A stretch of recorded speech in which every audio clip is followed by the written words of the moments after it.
رجعنا معكم مستمعينا مستمرين معكم بالإجلاء. ضيفتنا صارت موجودة معنا زي ما حكينا لكم. اليوم رح تكون ضيفتنا الفنانة الأردنية الكوميدية روسن حلاق. صباح الخير روسن. صباحا. شو يعني اسمك؟ شو يعني روسن؟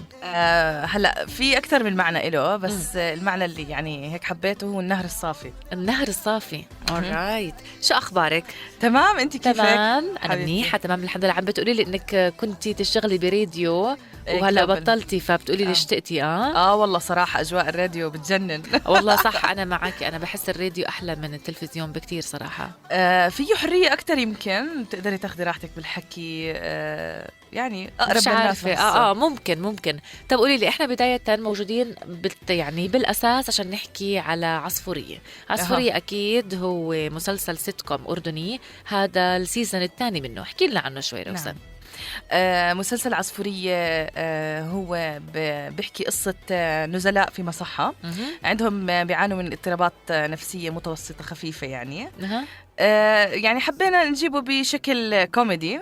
يعني نظام السيت كوم هو عبارة عن إشي جديد، يعني تقريبا بالأردن أول مسلسل سيت كوم، ومسلسلات السيت كوم هي بشكل عام قليلة في الوطن العربي.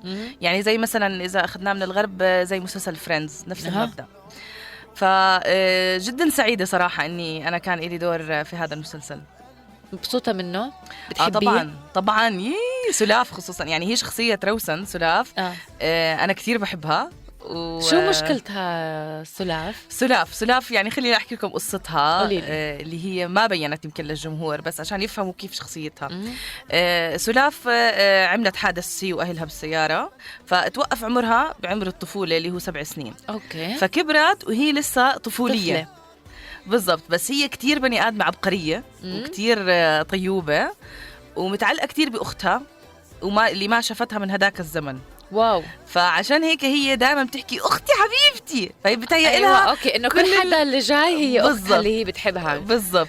طب قولي لي روسن، شو خطر على بالك كوميديا؟ يعني أنا عم بقرأ هلأ على البورتفوليو المحطوط إنك أنتي خريجة هندسة مدنية بالجامعة الأردنية. ماليش دعوة. كيف يعني؟ كيف من مهندسة لكوميدية؟ قولي لي شو صار معك؟ هلأ صراحة أنا كنت أحب المسرح كتير وأنا وصغيرة، فكنت ممثلة مسرح وفزت كتير جوائز يعني. من المدرسة ولا بالجامعة؟ لا، بالمدرسة. وتفوقت مسرحيا يعني بشكل كبير، وعشقي للمسرح كان مش عادي. فضلوا هذا الاشي في بالي. خلينا نقول هلأ دخلت جامعة، التهيت بالهندسة وخلص صار الموضوع شوي جدي، إنه ما معي وقت أعمل إشي تاني. فبس ضليتني أعمل ريكوردز بصوتي. هلأ أنا بقدر أغير صوتي، فكنت أعمل أكتر من شخصية. مسلسل كامل بصوتي. طب اعملي لنا شخصية هلأ. أعمل لك شخصية هلأ؟ يلا. تعرفي يا حبيبتي انتي تعرفي انه شخصية ذبحي طلعت من عندكم هون. والله العظيم اني بحبك، ما صار عليكي ما صار. يا الله اسكعك. مش معقول. طب اسمع اعملي لي هاي تبعت اختي حبيبتي. طيب اوكي، بتعملي شخصيات بتحبي، من هون بلشت بعدين. بالضبط. هاي الريكوردات اللي كنت اعملها وصلت لطلاب بالجامعة الأسترالية. كانوا عم بيعملوا مشروع تخرج، فقالوا لي احنا بدنا نعمل مشروعنا ايفنت. وكتير حابين انه انت تطلعي ستاند اب. قلت لهم شو ستاند اب؟ انا ما عمري عملت هذا الاشي. المهم انعجقت وفعلا طلعت معاهم، لقيت يعني اقبال مش عادي كان من الناس صراحة. يعني فمنها انطلقت انه كانت خرابيش عم بدور على مواهب جديدة. روسن، قديش كنتي خايفة دمك يطلع تقيل؟ دائما انا بحس هاي المشكله بالستاند اب كوميدي بالذات، انك انت خلص طالعه في عندك إشي بدك تحكيه، بس انت خلص دايركت لقدام الناس. يعني تبركي ما ضحكوا قد ايه معناته انا مستثقلين دمي. ما كان عندك هذا الرعب؟ هلا شوفي، اللي فادني اني انا ما كنت حاطه اي توقعات. يعني لا ايجابيه ولا سلبيه. طالعه وعلى البركه، خلص شو بده يصير. اوكي فظيعه. يعني كانت التست هي اول حلقه نزلت على خرابيش اللي كانت قبل 3 سنين تقريبا، بعنوان البنات والأعراس. عرفتها. اللي أنا كنت مروحة من عرس اوريدي، فمخنوقة. عرفتي قد ما أكلوا راسي البنات. فطلعت بهاي الحلقة لما لقيت الفيوز خرافية والناس حبتني يعني. وطبعا أنا كل كومنت بقرأه لحد اليوم. هذا الإشي عطاني دافع لقدام بالتأكيد. أوكي. يعني بتخيل لو الناس نقدتني سلبي أو ما طقتني أو كان الفيدباك مش كويس، هذا التنوع الطبيعي كان وقفت. لا، وهذا التنوع الطبيعي، وضع طبيعي إنه في ناس ما تحبك وفي ناس تحبك، وضع طبيعي. طبعاً. في ناس تحب تتابعك ولا، يعني هذا ما في حدا، كل حدا بيجمع عليه. مادام أنت عارفة إنك أنت عم تعمل إشي حلو، مادام أنت شايفة في ناس عم تدعم وعم تنبسط، معناته أنت ما عم تعمل إشي غلط يعني. بالضبط. طب قولي لي روسن، لوين بدك تروحي انت؟ شو مين حابه تكوني؟ يعني انت شو بدك تشتغلي على حالك جد؟ يعني الصراحة يعني في ناس ببلشوا بالموجود، يعني بقول لك خلص هذا أحسن الموجود حاليا، هذا اللي أنا بشتغل فيه، ببلش فيه لبين ما أوصل للإشي اللي أنا بدي إياه. أنت هذا اللي بدك إياه ولا بدك إشي تاني؟ شو في ببالك؟ يعني صراحة بقول لك الطموح لا سقف لها، بس أنا الحمد لله لحد اليوم أنا حققت كتير أشياء كان نفسي فيها. يعني معظمها، يعني راديو واشتغلت، تمثيل واشتغلت، ستاند اب وعملت، عن جد كل إشي حلمت فيه يعني حققته الحمد لله. بس هلأ وصلت لمرحلة أنا عندي مثلا متابعين، عدد متابعين، بحس بالمسؤولية إنه أنا لازم أقدم إشي عن جد يفيد الناس اللي بتتابعني، أفيدهم، لو كان بشكل طبعا كوميدي ساخر، بس اللي بدق على كلامي بلاقي فيه يعني في فكرة، في نقطة أنا حابة يطلع بفايدة من الموضوع اللي هو عم يسمعك وأنت عم تحكي فيه. بالضبط. فكل يوم عم بمر لقدام أنا مسؤوليتي عم تكبر. فصراحة عم بفكر هلأ كيف إني أنا ممكن أوصل رسالة عن جد تهم الناس وتحدث التغيير. طب قولي لي روسن، انت اكثر الفيديوز اللي انا بحضرها لإلك بتكون انت عم تحكي على اشياء لهم علاقه بالبنات. طبعا. هي طلعات، هي كيف لما تحب، هي زي ما قلتي على عراس او غيره. ما بتخافي انه الناس مثلا مرات تتضايق انه مثلا تقول لك هاي شو مالها على الستات نازله فيهم طخ طخ طخ طخ، تروح شوي على شو بدها فينا الرجال تروح، ولا هو ببساطه لانك انت بنت فانت بتنتبهي على التفاصيل اكثر، فهي هي التفاصيل اللي انت بتكون جايبتها عينك، ولا شو القصه بالضبط؟ هلأ موضوع نقدي للبنات لإني بنت زيهم، فمستحيل الفكرة توصل من شاب قد ما رح توصل من بنت، لأنك عارفة التفاصيل وعايشة اللحظة والشعور 100%. بالضبط. بلس إنه رديت عليك مثلا، أوكي أنا عندي حلقة واحدة وحيدة وين كل الحلقات اللي يجي 30 حلقة حكيت فيها عن الشباب. قصفوني، قصفوا الجبهة على طول. الرجال يعني بتخاف من الرجال ما بتخاف من الستات؟ لا، اللي اكتشفت لك انه النسوان بتقبلوا النقد اكثر. بتقبلوا النقد، بالعكس انا كل الفانز تبعوني بنات، بس لما حكيت عن الشباب لا كرهوني، دمروني يعني. ما بيحبوا حد يحط ايدهم على الوجع، ما بيحبوا حد يثبت. كنا عم نحكي على خطيبك. خطيبي وداني. عشتي هذا الشعور ولا كنتي مرعوبة تعيشي أحسن ما حدا يقعد يتخبط عليك؟ لما بزبط ما أعلن خبر خطبتي كان ما أعلنت. لولا الإشهار اللازم كنت تجوزت على السكر. يعني كنت ما تخاف من هاي اللحظة. طب احكي لي انت، خطيبك طبعا بيشتغل معاكم، احكي لنا هيك كيف بلشت قصة الحب. وسام والله وطي لنا شوي صوت نسمع. لا حلو عشان يركزوا الناس. بالضبط عشان نسمع. علي بالله حدك. بس تحي. يلا قولي لي أم ربحي. صراحة شريف الزعبي هو كان زميل إلي بالبداية بخربيش، التقينا. كان يعمل فيديوز زيي از ستاند اب، كان عنده برنامج اسمه ديسلايك. فبطبيعة إنه إحنا زملاء صرنا نساعد بعض، وموضوع الكوميديا أحيانا بتحتاجي إنه حدا يساعدك بالإفيهات بالكذا وهيك طبعا. فبطبيعة شغلنا يمكن تقربنا من بعض كتير، يعني صرنا أصحاب كتير.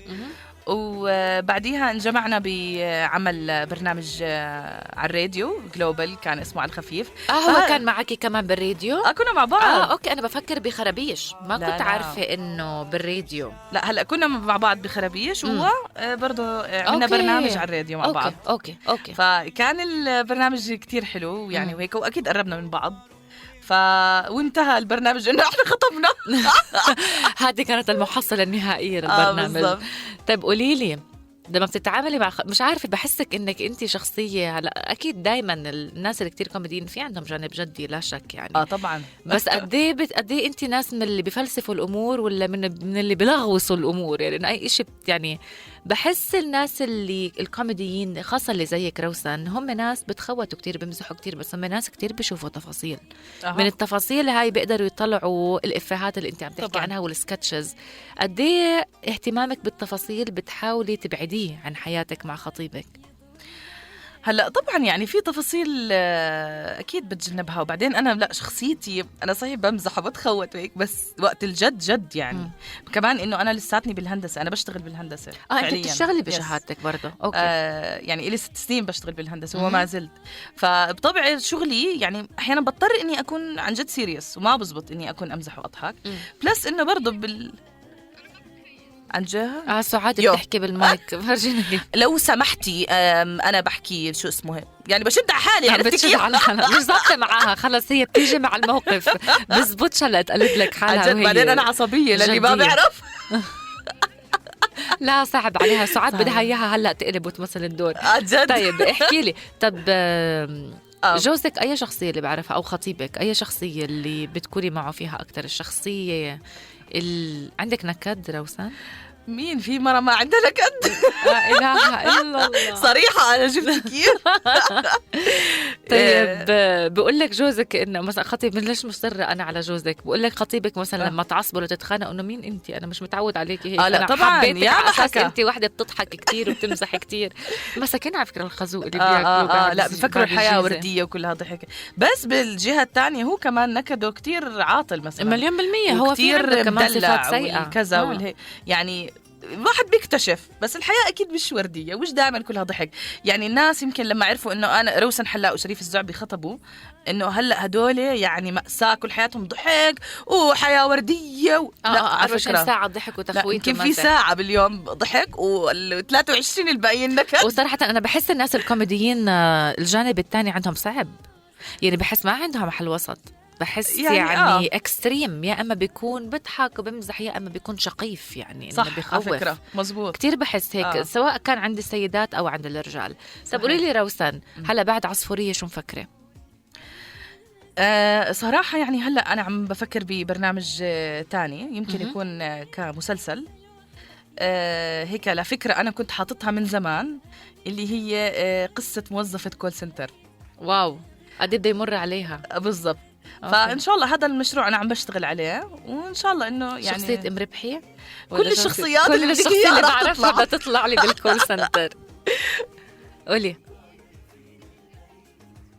مش طالع. انت سمعتي؟ انا بسمع. روسن بدها تسمع معدتي شو بتقولي، بركة بتحكي لي عنك. طب قولي لي روسن، احكي لنا هلا، بما انه نحن الهدف الاساسي هون، اكيد احنا مبسوطين بوجودك معنا كتير، بس نحن موجودين عشان نحكي على عصفورية. حكينا شوي عن الشخصيات وانه في سيزن 2. احكي لنا عصفورية امتى رح يبلش؟ طبعا هو رح ينعرض على شاشة رؤيا. امتى رح يبلش؟ امتى الاوقات؟ مين معاكم بالمسلسل؟ تمام. هلا مسلسل عصفورية الجزء الثاني الحلقة الأولى منه رح تكون ب1/2/2017 اللي هو يوم الأربعاء القادم.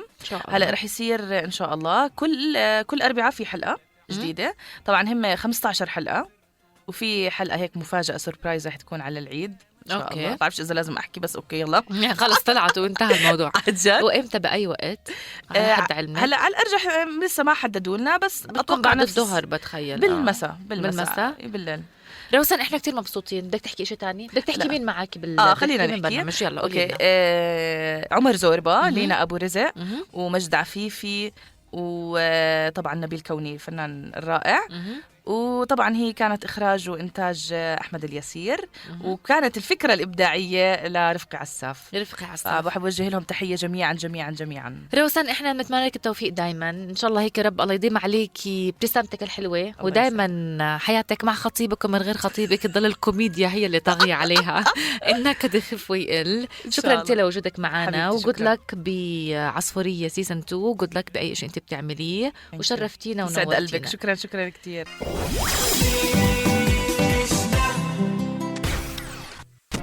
JBC على كيفك.